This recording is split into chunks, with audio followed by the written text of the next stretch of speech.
Assalamualaikum warahmatullahi wabarakatuh. Apa khabar semua? Baiklah, kali ini saya akan bercerita macam mana kita sebagai seorang isteri boleh berhias untuk suami di rumah. Okay, jom kita mulakan sekarang.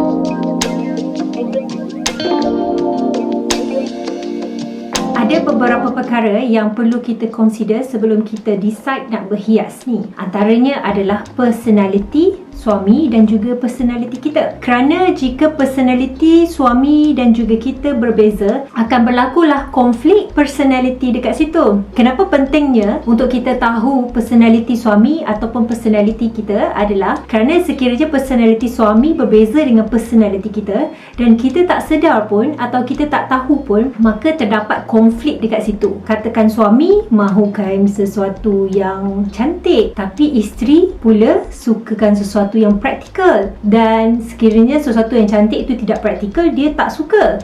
Jadi terdapat konflik dekat situ. Sebab tu pentingnya untuk kita tahu personality suami kita dan juga personality kita, dan akhirnya kita boleh cari titik persamaan tersebut. Baiklah, secara umumnya terdapat 4 personality yang saya mahu kongsikan di sini. Yang pertama adalah personality natural. Apakah itu personality natural? Personality natural adalah personality kebanyakan kita pasti ada. Contohnya, kita suka sesuatu yang relax, sesuatu yang mudah, sesuatu yang cepat, sesuatu yang praktikal, yang tak renyah, yang tak susah.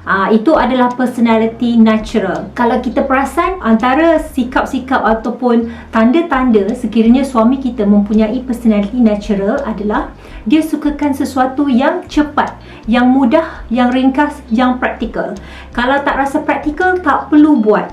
Dan selalunya suami yang mempunyai personality natural ni, dia suka sekiranya isterinya memenuhi tanggungjawab basicnya terlebih dahulu. Sebagai contoh, tanggungjawab basic adalah menjaga kebersihan. Jadi suami mahukan kita jaga kebersihan lebih daripada jaga penampilan. Tapi dia mahu isterinya kelihatan bersih, tak kotor, ataupun isterinya kelihatan tidak terlalu selekeh. Cukup sekadar basic sahaja. Dan dia juga mahu pastikan bahawa pakaian anak-anak juga dijaga dengan baik, bersih dan kemas. Dan selalunya suami yang berpersonality natural ni, dia tak kisah pun kalau isteri dia masak simple-simple, asalkan basicnya boleh makan. Itu antara contoh lain lah. Jadi dekat situ kita perlu tahu apakah basic tanggungjawab yang dia harapkan. Baiklah, seterusnya adalah suami yang berpersonality klasik. Mereka yang mempunyai personality klasik selalu mereka yang mengikut undang-undang ataupun mengikut rules atau peraturan, ataupun yang dipanggil skema lah kan. Jadi macam mana perlakuan suami yang skema ni adalah, sebagai contoh ya, dia lebih mementingkan adab ataupun etika. Jadi penting sangat bagi seorang isteri untuk menjaga adab dan etika tersebut di mana-mana kita berada. Sama ada dekat rumah, sama ada dekat luar. Dan sebenarnya tak boleh bagi suami berpersonality klasik ni mendengar isterinya menjerit-jerit. Marah tak apa, marah kalau ada sebab dibolehkan. Tapi bercakap kuat, ataupun kalau basuh pinggan tu bunyi-bunyi kan. Bagi lelaki yang berpersonality klasik ni, dia pantang larang lah. Dia kalau boleh, dia mahu isterinya adalah yang lemah lembut, yang penuh adab dan etika. Selain daripada tu, lelaki yang berpersonality klasik ni juga mementingkan keadaan yang proper. Contoh, kalau kita hidangkan air, dia tak boleh kita hidangkan cawan saja. Dia kena ada piringnya sekali. Cawan dan piring sekali hidang. Tapi bagi suami yang berpersonality natural, dia tak kisah. Nak hidang dengan mak yang selalu kita pakai pun tak kisah. Nak hidang cawan saja pun dia tak kisah. Tapi bagi lelaki yang berpersonality klasik, dia nakkan benda tu proper. Ada piring, ada cawan, ada teko, ada dulang, dan kuih diletakkan di satu tempat, lauk diletakkan di satu tempat, tersusun dengan baik dan kemas. Itu adalah suami berpersonality klasik. Okey, seterusnya adalah suami yang berpersonality romantik. Okey, bagi suami yang berpersonality romantik, dia punya cita rasanya agak tinggi sikit. Dia ada lebih sikit lah taste dia tu. Katakanlah kita dekat rumah kan mungkin berkain batik, berbaju t-shirt berkain batik. Kalau boleh dia tak mahu macam tu. Dia kalau boleh mahukan penampilan yang lebih sikit daripada biasa. Mungkin dengan skirt, mungkin dengan blouse, mungkin kita perlu dandan sikit rambut, mungkin kita perlu letakkan sedikit bedak di muka. Dia mahu lebih sikit daripada biasa. Kalau kita tengok paling mudah lah bagi orang lelaki yang berpersonaliti romantik ni, cuba kita tengok rambut dia, bagaimana dia menjaga rambut dia. Kemudian satu lagi, cuba tengok dari macam mana dia menjaga kereta dia. Kalau lelaki ni memang tak boleh lari daripada kereta. Jadi kalau tengok lelaki yang jaga atau make up kereta dia berlebihan tu, tukar sport ring lah, tukar cat lah, hias lagi dalam interior kereta dan sebagainya, kita boleh tahu suami kita tu adalah berpersonaliti romantik. Okey, jadi bila suami yang berpersonaliti romantik, dia nak ekstra, dia nak lebih daripada biasa. Jadi kalau rumah tu, kalau boleh dia nak hiaskan, dia nak hiaskan rumah dengan cantik lah. Dia nak ada bunga-bunga, dia mungkin nak bau-bau kan. Selain daripada suasana yang aman dan damai, dia nak suasana yang cantik juga. Manakala orang yang berpersonaliti klasik tadi, asalkan rumah tu teratur, tersusun, elok dan kemas, tidak mengapa. Begitu juga dengan natural. Orang natural tak kisah. Orang natural tak apa. Ada kalanya rumah tak kemas, tak apa. Asalkan jangan kotor. Itu dia punya baseline dia tu, jangan kotor. Tak kemas tak apa, nanti boleh kemas. Tapi orang personality romantik ni, dia tak boleh. Dia nak sentiasa kemas, sentiasa cantik, sentiasa dihiasi. Itu adalah suami yang berpersonality romantik. Dan last sekali, suami yang berpersonality dramatik. Macam manakah suami berpersonality dramatik ni? Orang yang berpersonaliti dramatik ni kadang-kadang dia ekstra lagi daripada orang yang romantik. Dari sudut hiasan rumah, dari sudut hiasan diri kita sebagai isteri, dari sudut hiasan anak-anak ataupun hidangan makanan dan sebagainya, dia mahu ekstra, dia mahu lebih, dia mahu macam lagi special. Jadi dekat situ kita perlu tahu kalau suami kita tu sama ada kategori romantik atau dramatik.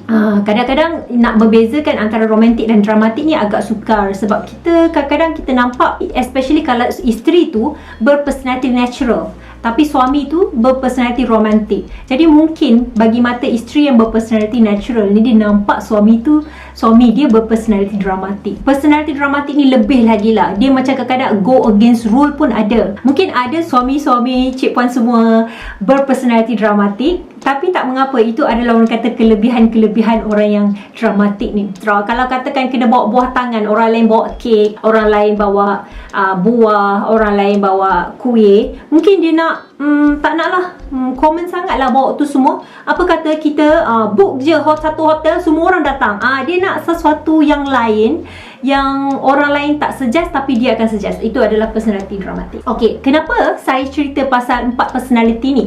Okey, keempat-empat personality ni penting untuk kita tahu supaya kita boleh hias diri kita, kita boleh adjust diri kita supaya memuaskan hati semua orang. Sebagai contoh, sekiranya suami kita berpersonaliti natural dan kita berpersonaliti klasik, katakan ya. Personality klasik dan natural ni dia boleh masuk, dia tak ada masalah. Cuma bila kita berpersonality klasik, kadang-kadang kita nak everything proper ya. Even kalau nak siapkan makanan pun kena ada lah bawang. Kalau tak ada bawang, saya tak boleh masak. Itu antara personality klasik lah. Ataupun saya perlukan juga lengkuas, kalau tak jadi rendang saya. Itu antara personality klasik juga. Tapi kalau bagi suami yang berpersonality natural, dia tak kisah semua tu. Dia nak makan, jadi masak je lah apa saja. Kalau tak ada bahan pun dia tak kisah, asalkan boleh makan. Tolak batu dan kayu saja. Jadi kat situlah kita perlu faham dan mainkan peranan kita. Kita dah tahu suami kita natural dan dia hanya nak makan saja. Jadi kita ni sebagai orang kata berpersonality klasik, mungkin kita boleh sediakan makanan ya. Sediakan makanan tanpa mengabaikan naluri kita, personality kita yang klasik ni, supaya suami suami kita masih lagi boleh makan. Macam tu lah. Jadi bila kita dah tahu semua tu, kita boleh adjust lah. Sama lah juga dengan suami yang berpersonaliti romantik dengan isteri yang berpersonaliti natural. Mestilah suami tu mahukan isterinya menghias diri dia. Mestilah suami tu nak tengok isteri dia, selain daripada pakai baju t-shirt dengan kain batik, dia naklah isteri dia cantik-cantik di rumah. Jadi dekat situ lah kita perlu adjust diri kita, adjust diri kita untuk kita hiaskan diri kita ni mengikut level suami. Sebab itulah tidak semua orang boleh hias mengikut kehendak dia. Ada setengah orang kata, bila saya suggest supaya kita pakai baju tidur yang cantik-cantik, kita beli baju tidur yang cantik-cantik, ada setengah orang dia go against it. Dia kata tak perlu, suami dia tak mahu. Saya tak salahkan wanita tersebut, saya tak salahkan dia. Memang betul, sebab kalau suami dia berpersonaliti natural, suami dia tak kisah pun dia pakai apa, dia asalkan dia boleh tidur. Kan, itu yang paling basic. Asalkan dia boleh pegang isteri dia dan tidur lah kan. Tapi kalau orang yang berpersonaliti romantik tadi, dia mementingkan visual tu, dia mementingkan aspek visual tadi. Jadi dia mahu isterinya berpakaian cantik dan sentiasa bersiap untuk suami. Jadi kat situ kita perlu tahu suami kita personality yang macam mana, supaya kita boleh adjust diri kita, dan tak boleh nak ukur, tak boleh nak samakan kita dengan orang lain. Isteri dia buat cantik-cantik untuk suami dia, kan? Kenapa saya tak boleh nak buat cantik-cantik juga? Saya pun nak pakai makeup. Jadi tengoklah suami kita, adakah suami kita memerlukan kita berhias begitu? Sekiranya suami kita memang sebenarnya mahu kita berhias begitu, tapi hias yang bagaimana? Adakah hias yang pakai heavy makeup, ataupun just light makeup, ataupun just jaga wajah saja? Yang mana satu? Jadi kita perlu identify semua tu, barulah kita boleh berhias untuk suami dalam keadaan yang mudah, dalam keadaan yang senang, dalam keadaan yang kita pun tak rasa terbeban untuk kita buat, dan suami pun rasa senang hati melihat. Betul tak? Okey, dekat sini juga saya nak share beberapa tips lah, macam mana kita boleh menghias wajah kita. Yang pertama, yang paling penting adalah bagi seorang isteri untuk pastikan kulit wajah terjaga. Keduanya rambut, dan seterusnya pakaian. Jadi untuk kulit wajah, saya nak share sedikit. Penting bagi wanita menjaga kulit wajahnya. Tak kisahlah kita nak beli produk apa-apa yang sesuai untuk kulit wajah kita. Sebab apa saya kata macam tu? Sebab bila kita di rumah, most of the time kita bukan pakai makeup, kita bukannya orang kata letak bedak tebal. Kalau kita pakai pun mungkin lipstick, mungkin bedak nipis sahaja. Most of the time kulit kita memang bare. Jadi yang melihat kulit kita adalah suami kita. Jadi penting untuk kita jaga kulit wajah sebaiknya. Jadi penting untuk kita belajar lah. Carilah sumbernya untuk belajar macam mana nak jaga kulit wajah. Yang paling asas sekali adalah mengenal jenis kulit kita sendirilah. Sama ada kulit kita jenis kering, berminyak ataupun normal. Kalau normal tu tak ada masalah, apa-apa jenis produk pun boleh pakai. Tapi kalau jenis kulit kering atau kulit berminyak ni, kita ada certain produk yang boleh kita pakai, ada certain produk yang tak boleh kita pakai, dan kita perlu tahu produk apa.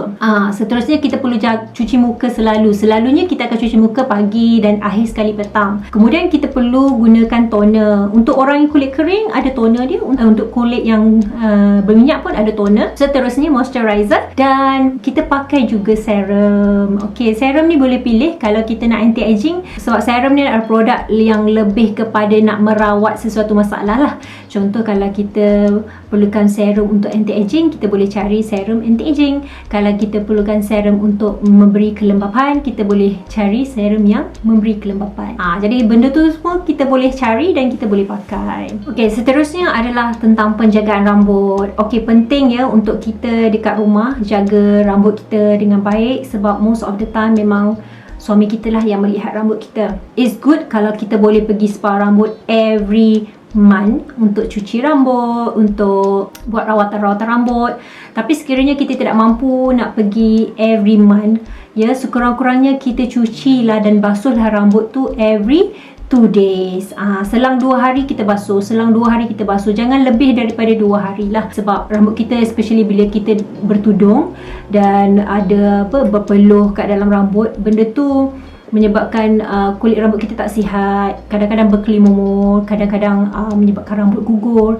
Jadi penting untuk kita jaga rambut. Kalau nak tahu banyak lagi pasal rawatan-rawatan rambut, saya pernah share dalam video saya. Saya akan share juga dekat description kat bawah ni link video tentang 10 step penjagaan rambut. Seterusnya adalah kita perlu juga tahu tata rias ringkas. Tata rias ringkas ni maksudnya bukanlah kita pakai heavy makeup. Cukup sekadar kalau kita pakai compact powder dan juga lipstick. Paling-paling tidak pun kita pakai lipstick. Dekat rumah pun kadang-kadang kalau kita rasa muka kita pucat sangat, letak sajalah lipstick tu. Lipstick tu kita belilah warna yang cantik, warna yang bukan menampakkan wajah kita pucat. Ataupun kalau nak senang, waktu kita beli lipstick tu, cuba tanya orang sebelah yang mana satu cantik. Jadi kita pakailah dekat rumah tu, letaklah di mana-mana. Satu dekat dapur, satu dekat dalam handbag, satu dekat dalam bilik. Kita letak. Jangan lupa juga ya, selain daripada letak makeup, jaga wajah, jaga rambut, kita perlu juga letak wangi-wangian di badan biar kita rasa wangi. Selain daripada baju kita yang bersih, biarlah ianya juga wangi. Kalau kita dah basuh guna softline, guna softener kan, baju kita dah wangi, okey lah. Tapi kalau kita rasa kurang wangi, kita sembuh lah sikit. Letaklah perfume tu dekat mana-mana supaya mudah kita capai dan semua. Seterusnya adalah kita perlu juga tahu bagaimana nak membawa diri ke majlis-majlis tertentu. Sebelum suami ajak kita pergi ke mana-mana majlis, tanya dulu suami majlis apa, ada tak etika atau kod pakaian yang kita perlu tahu. Kadang-kadang benda-benda macam ni sebenarnya bagi orang yang berpersonaliti natural, dia agak susah sebenarnya nak dress up tu kan. Bila kadang-kadang kita pakai pakaian yang tak kena dengan tema, tak kena dengan majlis, kadang-kadang itu memalukan jugalah suami kan. Memalukan suami kita. Jadi elakkan keadaan begitu. Kita tanya dulu suami kita majlis apa, siapa datang, ada tak kod pakaian yang sesuai. Kemudian barulah kita fikirkan nak pakai baju macam mana. Mungkin boleh tanya suami, apakah pakaian yang sesuai, sekiranya tak tahulah. Ada juga setengah kita wanita, dia yang merancang pakaian apa untuk suami dia pun ada juga. Jadi sebenarnya benda ni semua ikut keadaan keluarga kita sendiri macam mana. Sekurang-kurangnya kita sebagai isteri, kita tahu membawa diri, menjaga diri ke mana-mana saja di dalam majlis-majlis penting yang mana suami kita perlu hadir. Dan akhir sekali, penting sangat untuk semua wanita, saya sarankan untuk jaga kesihatan. Jaga kesihatan luaran dan dalaman dengan baik. Sekiranya ada masalah-masalah tertentu yang memerlukan rawatan-rawatan, pengambilan-pengambilan ubat tertentu, sila dapatkan ya. Sila dapatkan dan jangan berlengah untuk dapatkan rawatan. Kadang-kadang kita ni terlalu busy ya, terlalu busy fikirkan hal anak-anak, terlalu busy fikirkan hal suami. Kadang-kadang kita mengabaikan kesihatan kita sendiri. Pastikan yang paling penting, paling basic adalah kebersihan diri kita luar dan dalam, juga kesihatan badan kita luar dan dalam. Jangan sekali-kali kita abaikan, jangan sekali-kali kita ambil tak peduli. Ada banyak sekarang ni kaedah, ada banyak sekarang ni cara untuk nak cantik luar dan dalam. Just kita perlu pilih lah mana satu yang betul-betul rawatan yang disahkan oleh Kementerian Kesihatan, yang mana satu yang fake, yang tak ada hasil. Janganlah kita main sebarangan kan, ambil ubat ni yang tak ada kelulusan ni. Tolong jaga kesihatan dengan baik dan ingatlah bahawa kebahagiaan rumah tangga memang terletak pada bahu kita, seorang wanita, seorang isteri. Okey, itu saja dari saya setakat ini. Kita jumpa lagi di lain masa. Assalamualaikum dan bye.